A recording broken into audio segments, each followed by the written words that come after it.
sentimientos de culpa. Crea los sentimientos de culpa. Y ese será el tema de esta ocasión, doctor, de este día, la culpa, que de veras, qué daño puede hacer. Sobre todo en el puente Lupe Reyes, señor. ¿Por qué? Porque de veras hay seres humanos, como yo comprenderé, que son culpígenos, es decir, que generan culpas, aunque no tengan responsabilidades, y esa actitud culpígena, pues les obliga a tener actitudes también compulsivas para pagar o expiar las culpas. ¿Cómo es eso? A ver, ponme un ejemplo. Bueno, un señor, vamos a suponer, estas cosas raras que podían suceder en México, que recibe su aguinaldo alrededor del 15 de diciembre y se va de parranda con los cuates porque tiene lana. Entonces regresa a los 2 días o al otro día todavía borracho y amanece con una cruda espantosa, lo que llaman ahora cruda moral. Y no, es física, sí, y moral. Y se va a dedicar entonces a atiborrar de cosas que comer a los escuincles y a la señora, y sus sentimientos de culpa se van a prolongar si tiene otra borrachera antes de Navidad, y entonces le va a comprar muchos regalos. Va a parecer espléndido. Se va a gastar lo que no tiene para pagar sus sentimientos de culpa. Idea tomada, fundada en las creencias judeocristianas de la culpa y el pecado. Recordemos que hemos insistido durante muchos programas, o cuando menos en muchos programas,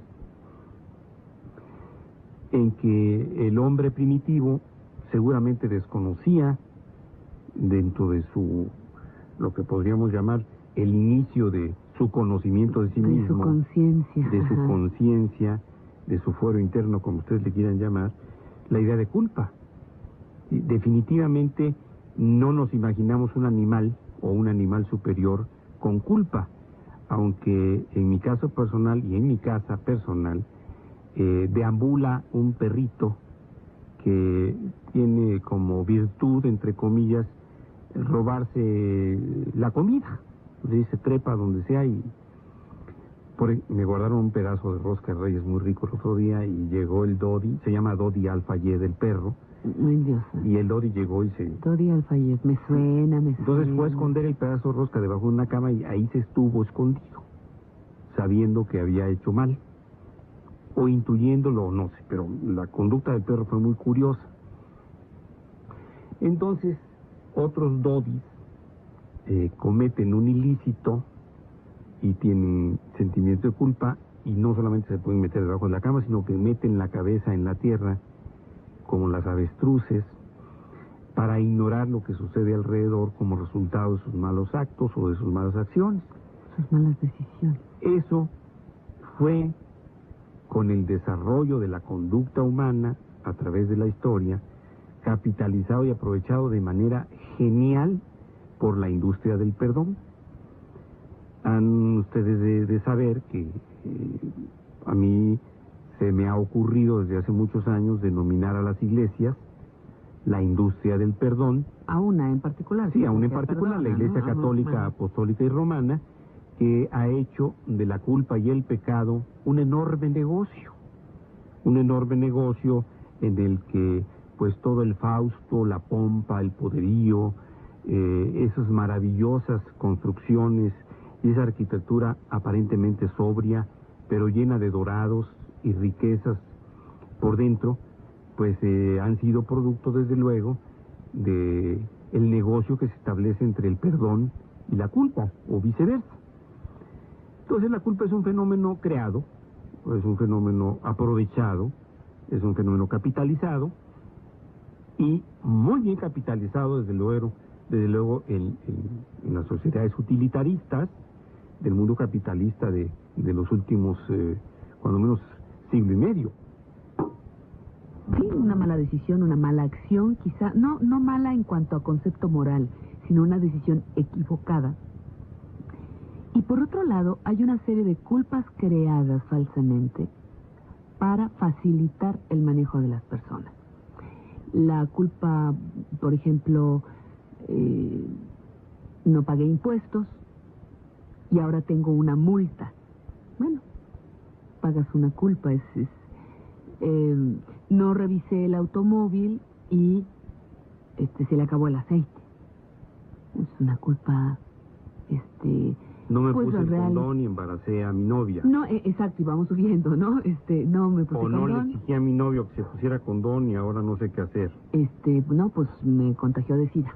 Ujú. Porque confiaba yo en mi esposo y pero como que van siendo diferentes niveles de culpa. A que se suicidó tu hermana, pues tú eres la culpable. Así. O sea, son diferentes tonos de culpa, ¿no, Ernesto? Así ¿Podrías es. hablarnos de esto? Claro que sí.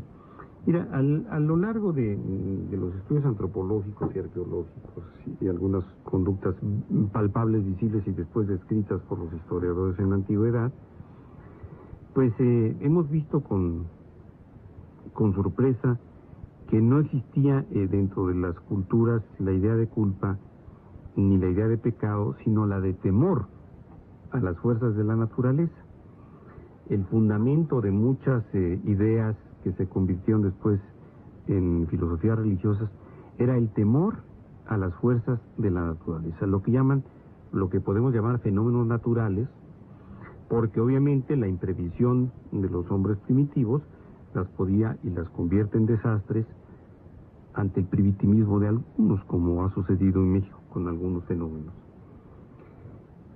Pero en la antigüedad, la idea del Dios era una explicación de lo que sobrecogía por no ser lo tocable, lo palpable, lo tangible a los seres humanos. Por ejemplo, la salida del sol, la aurora, el amanecer, el ocaso, se va el sol y no sabemos si regrese, el ciclo de las lluvias, las mareas, los temblores, las sequías y en muchas ocasiones me imagino fundadamente que hambrunas, no había alimentos y bueno, el ser humano primitivo debe haber sufrido por un fenómeno natural como la sequía o el exceso de lluvia, su contraparte, pues de carencias, quedarse sin techo, quedarse sin algún miembro de la familia, sin posibilidades de tener alimento, etcétera.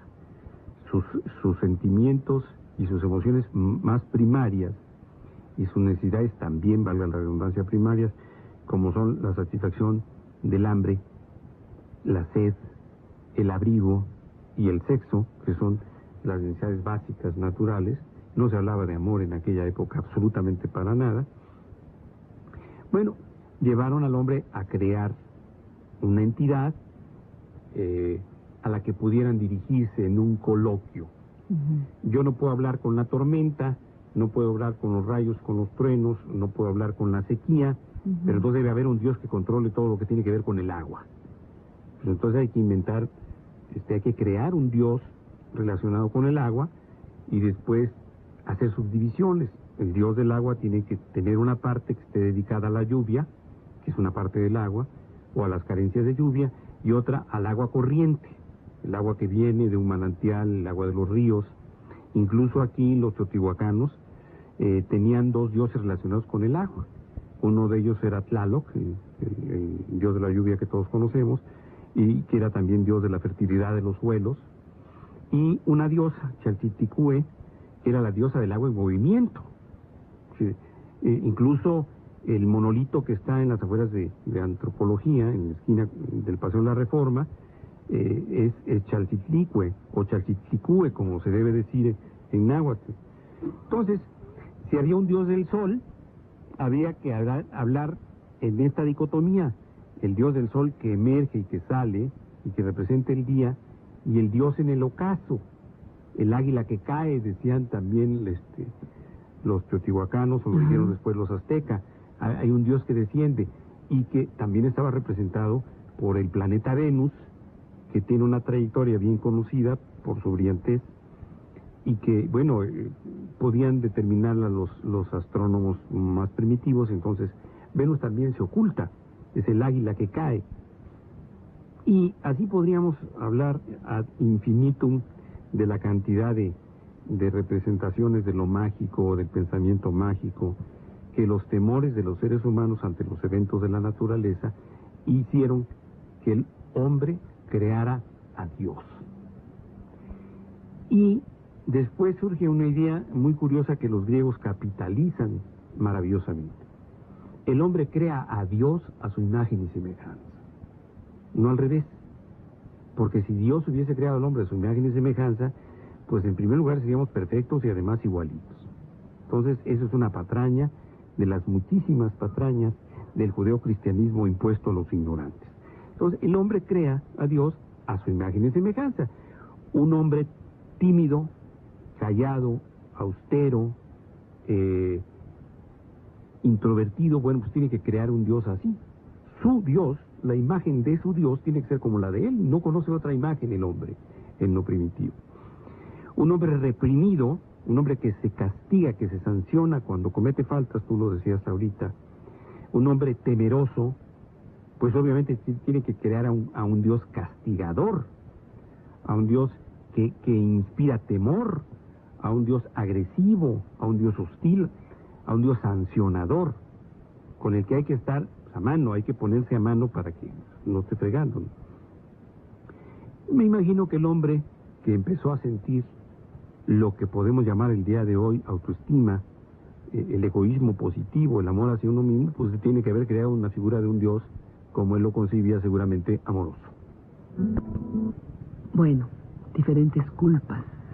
Sí, diferentes culpas, pero vamos a tratar de explicar el proceso, pero para llegar a esto. Entonces, el hombre frente al fenómeno natural siente temor, y el temor, fíjense nada más, el temor crea la necesidad en el hombre de hacer dioses a su imagen y semejanza, y además a su conveniencia. Difícilmente podía haber, por ejemplo, un ser humano tierra adentro que tratara de crear un dios del mar, como fue en su momento, por ejemplo, Neptuno. Eso no se le pudo haber ocurrido. Entonces eran dioses parciales, como en determinadas áreas y con objetivos muy claros. O el agua, o el sol, o... Bueno, hubo el dios del fuego, el dios de la noche, sí. Ajá. Después, recordemos que el hombre es un animal y que muchas de sus conductas primitivas tienen necesariamente que haber sido muy parecidas a las de los animales superiores y, ¿por qué no?, a otros animales inferiores. Los ejemplos más claros del gregarismo, que es la tendencia a vivir en grupo, o las conductas grupales, no la tenemos precisamente en los grupos de chimpancés o de gorilas, sino de la división extraordinaria en funciones, actividades, ocupaciones que tienen las abejas, por ejemplo, o las hormigas. Hay funciones totalmente determinadas en el clan, en el grupo, ¿no se llama? En la colmena, iba yo a decir panal, no, en la colmena o en el hormiguero, pues que no sabes saber perfectamente bien quiénes son las obreras, quién es la mamá de Tarzán, o la reina, o los zánganos, o las obreras. Hay una división del trabajo. Sí. Antes de que existiera Engels, esto ya era un hecho. Las hormigas y las abejas ya estaban organizadas. Evidentemente, lo que hemos observado hoy en películas y documentales muy interesantes acerca de la conducta de los grandes simios, orangutanes, chimpancés y gorilas, gracias a los estudios curiosamente hechos por mujeres en los distintos sitios donde estas especies en extinción se encuentran aún en estado natural, pues han permitido ver cómo existe una serie de divisiones sociales, entre las que destaca, por ejemplo, la existencia de un líder, el más grande, el más fuerte, el que tiene más poder, el más aguerrido, el más acometedor. Estos liderazgos tienen que haber existido necesariamente en la época de la antigüedad, y el liderazgo se dividía básicamente en dos. El liderazgo externo al hogar, es decir, lo que se hace allá afuera, sí, y que lo comandaba seguramente algún varón dotado de alguna fuerza física mayor a la de otros, y el liderazgo del hogar, el liderazgo del sitio común, del 15 de diciembre, y se va de parranda con los cuates porque tiene lana. Entonces regresa a los 2 días o al otro día todavía borracho y amanece con una cruda espantosa, lo que llaman ahora cruda moral. Y no, es física sí, y moral. ¿Qué? Porque de veras hay seres humanos, como yo comprenderé, que son culpígenos, es decir, que generan culpas, aunque no tengan responsabilidades, y esa actitud culpígena pues les obliga a tener actitudes también compulsivas para pagar o expiar las culpas. ¿Cómo es eso? A ver, ponme un ejemplo. Bueno, un señor, vamos a suponer, estas cosas raras que podían suceder en México, que recibe su aguinaldo alrededor y se va a dedicar entonces a atiborrar de cosas que comer a los escuincles y a la señora, y sus sentimientos de culpa se van a prolongar si tiene otra borrachera antes de Navidad, y entonces le va a comprar muchos regalos. Va a parecer espléndido. Se va a gastar lo que no tiene para pagar sus sentimientos de culpa. Créale sentimientos de culpa. Y ese será el tema de esta ocasión, doctor, de este día, la culpa, que de veras, qué daño puede hacer. Sobre todo en el puente Lupe Reyes, señor.